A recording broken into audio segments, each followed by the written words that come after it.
All right, buckle up because this deep dive is a wild one. We're unpacking Charleston White, and you guys sent over a ton of crazy stuff.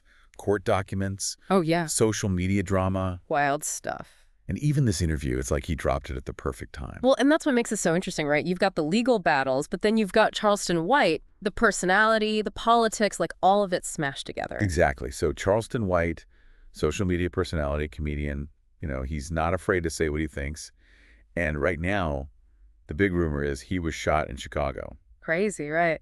But then you sent us this interview where he just walks in and addresses it head on. Yeah, the timing is wild. Like, he knew people were talking, says the shooting rumors are completely made up. He does. He even implies that someone might be using his image, that whole villain thing he's got going on. To stir up even more drama. Exactly. But hold on, it gets wilder. He drops this bombshell that he's dealing with some legal trouble from a previous arrest. Oh, so let's get into it. What went down?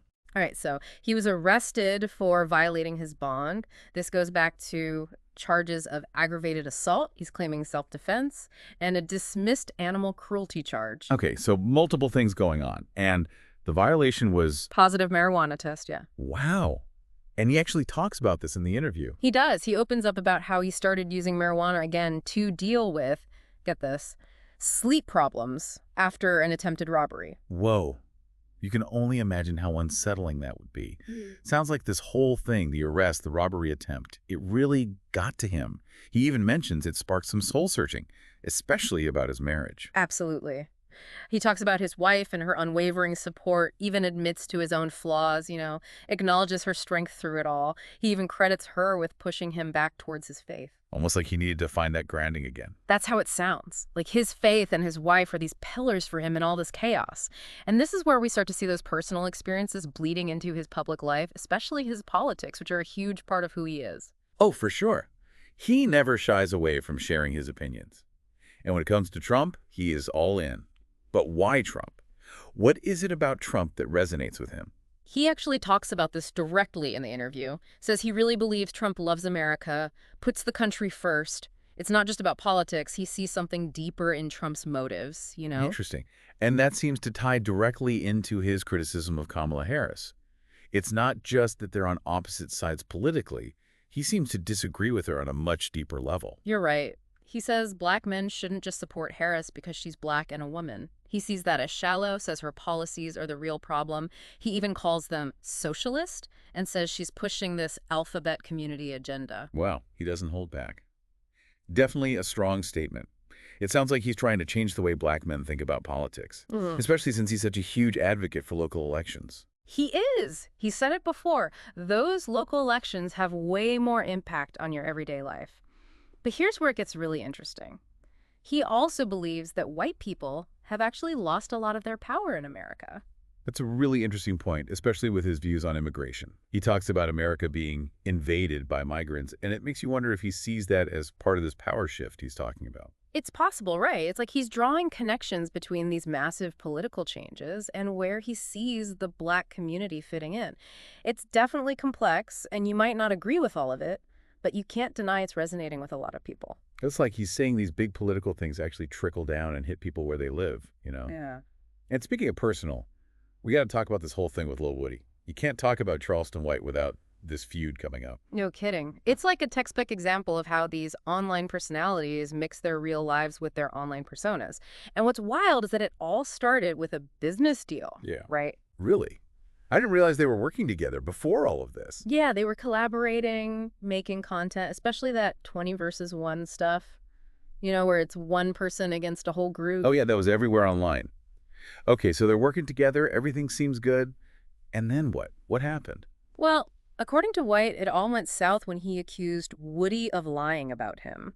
Specifically, White says Woody put a tracking device on his car. Oh, wow, and that's when it blew up. Yeah, things escalated quickly, especially when Woody went on the No Jumper podcast to talk about it, which, side note, is a platform White is not a fan of. He's made that pretty clear. Oh, yeah. He even calls it a white man platform, which tells you a lot about how he sees that whole corner of the internet.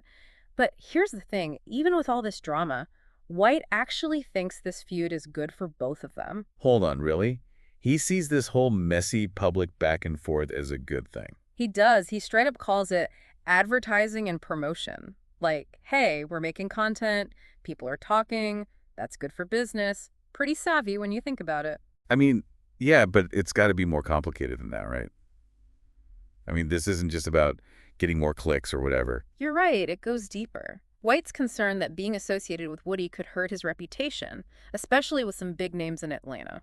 That makes sense. Yeah. He Yeah. doesn't want to be connected to that world. Exactly. He talks about Woody's past, how he's a real killer, how some people in Atlanta still have love for Woody's victim. You can hear the conflict in White's voice, like he's drawn to that realness, but also worried about the consequences. That's going to be a tough spot to be in. On the one hand, it's captivating, right? But then on the other hand, It could backfire big time.